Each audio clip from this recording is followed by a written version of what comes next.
Olá, pessoal. Bem-vindos ao nosso canal. A partir de agora, vamos fazer webinários sobre temas relevantes para toda a população, a fim de aumentar a compreensão sobre diversos temas tributários que afligem você no seu dia a dia, seja na sua empresa, seja na sua residência, seja na sua vida em geral. Hoje, o tema que nós vamos falar vai ser o das malhas fiscais. As malhas fiscais, elas ganharam certa relevância ao longo dessa semana, quando foi noticiado que o Supremo Tribunal Federal decidiu que os fiscos estaduais vão poder ter acesso às informações de cartão de crédito e às movimentações financeiras dos pagadores de ICMS. Isso quer dizer que, a partir desses dados, algumas fiscalizações vão poder ser feitas e isso vai impactar sobremaneira na vida dos comerciantes e na vida de quem consome os produtos dos comerciantes. As malhas fiscais, elas não são nada mais, nada menos do que cruzamentos de informações que são baseados em informações dadas pelo próprio contribuinte na sua contabilidade ou informações que são adquiridas pela Fazenda, como nesse caso que eu já citei, as informações de cruzamento de dados de cartão de crédito. As malhas fiscais, elas têm como objetivo principal fazer a detecção de fraudes e inconsistências na contabilidade dos contribuintes. Isso vai levar a quê? Vai levar a que haja um aumento de fiscalizações e haja principalmente o aumento do combate à sonegação fiscal. As malhas fiscais que são mais comuns hoje em dia são as malhas fiscais que tratam de escrituração fiscal digital, que nada mais é do que a contabilidade digitalizada. Nós temos que esclarecer que, hoje, tudo sendo digital, todas as informações estão disponíveis aos fiscos. E com a decisão do Supremo sobre a troca de informações, cada vez mais vão haver fiscalizações baseadas tão somente em cruzamento de dados, os dados que o próprio contribuinte entrega por um lado e os dados que são captados dos fornecedores e os dados dos compradores, os dados são fornecidos pelos compradores por outro lado. Hoje é muito comum ter malha de entradas não registradas. O que é isso? É quando o contribuinte deixa de registrar as suas compras. Então, se eu estou falando de um comércio e ele compra de um fornecedor, significa que o fisco hoje é capaz de fazer o cruzamento de dados entre as informações dadas pelo fornecedor e pelo revendedor e verificar se o revendedor lançou essas informações na sua contabilidade. Se isso não tiver acontecido, o contribuinte vai receber uma cartinha amorosa do fisco e vai ser convidado a retificar suas informações. Uma segunda malha mais comum é a de crédito indevido por classificação fiscal de operações. Isso quer dizer que o contribuinte que tem um crédito de ICMS a compensar na cadeia seguinte vai ter problemas se ele fizer o aproveitamento de um crédito de forma indevida. Em outras palavras, se você compra arroz e o arroz não tem crédito de ICMS e você coloca na sua contabilidade o crédito de ICMS para bater da venda do arroz, aí você vai ter um problema. Uma outra malha mais comum é a malha de divergência de débitos nas saídas. Significa que essa malha, quando houver confrontação dos valores de ICMS declarado nas notas fiscais emitidas pelos contribuintes com os débitos declarados, né? Eu estou falando especificamente desse item número 4, as malhas, desculpa, o número 3, o contribuinte que tem débito realmente deveria ser declarado, né? Se houver diferença, ela vai ser tratada como um débito a recolher.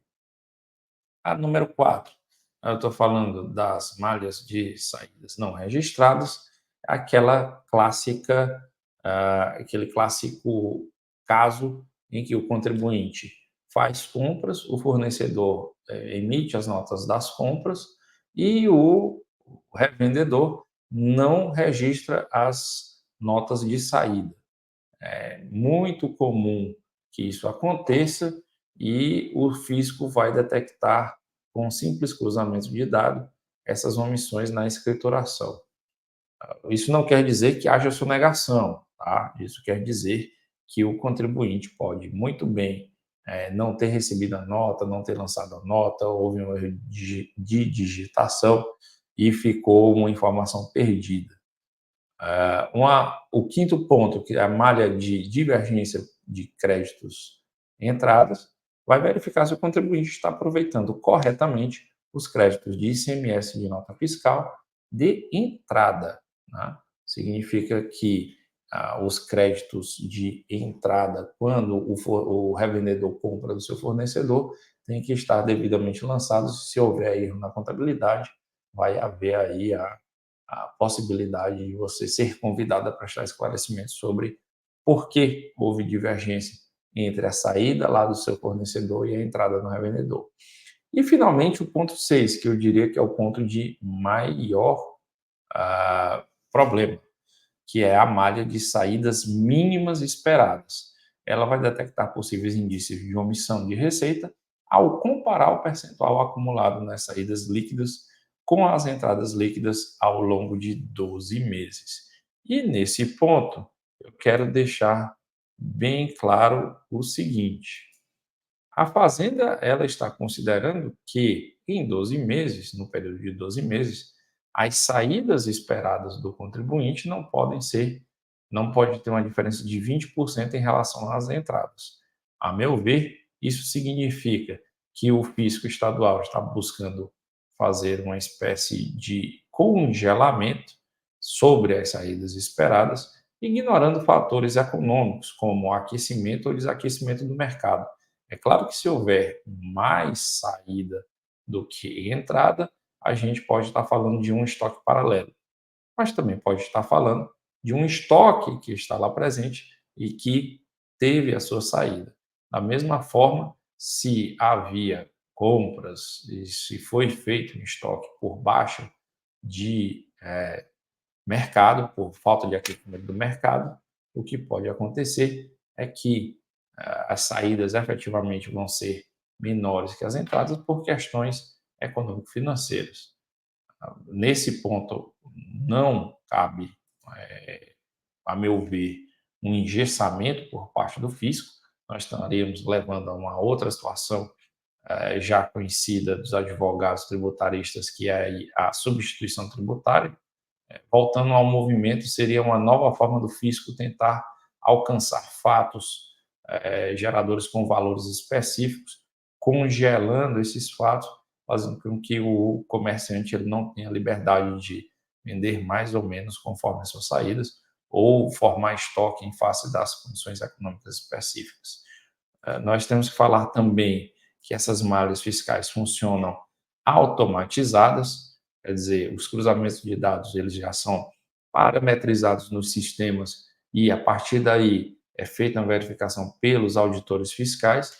Os cruzamentos de informações acontecem de forma a comparar dados de notas fiscais e dados de escrituração fiscal para se chegar a uma conclusão se há ou não há incongruências e, finalmente, acompanha-se a regularização, há um acompanhamento por parte do contribuinte e também a tentativa de regularização inicial. Se não houver essa regularização, a gente sabe o que vai acontecer. Auto de infração, processo administrativo e discussão sobre essas informações. Algumas divergências detectadas já foram ditas: entradas não registradas, créditos indevidos por CFOP, saídas não registradas, que é aquela mais complicada de não haver informações sobre saídas, divergência de débitos em saídas. Como consequências dessa nova forma de fiscalização ou esse aprofundamento de fiscalização por parte das fazendas, a gente tem aí o saldo positivo, que é prevenção de sonegação. A segunda parte é o chamamento do contribuinte para prestar explicações antes da lavratura de autos de infração e, principalmente, a possibilidade de fazer a retificação das EFDs, da sua escrituração fiscal, antes de o problema se tornar maior. Nesse ponto, eu tenho que destacar o seguinte: não é porque uma malha fiscal foi feita de uma determinada forma que ela não está irregular.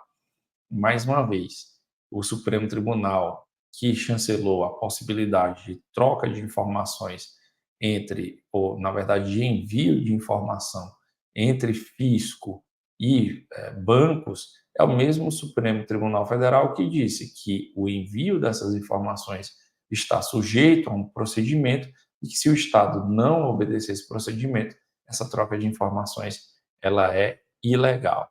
Aqui no escritório, por exemplo, nós já anulamos autos de infrações de vários milhões de reais, exatamente aplicando jurisprudência do Supremo e mostrando que essa malha fiscal foi feita de forma irregular, exatamente com a falta de oportunidade do contribuinte de apresentar as informações que haviam sido requeridas pela Fazenda. E no futuro, o que é que nós esperamos? Esperamos que haja para o governo um aumento da eficiência na fiscalização e para o contribuinte a prevenção de penalidades. Regularização de erros, a meu ver, vai haver aí um aumento de um caráter pedagógico dessas fiscalizações para que os contribuintes façam retificações ou façam efetivamente o lançamento das informações de forma coerente, de forma a não dar espaço para questionamentos e, finalmente, com a detecção de fraudes, haverá maior transparência fiscal, de novo, dentro de um devido processo legal.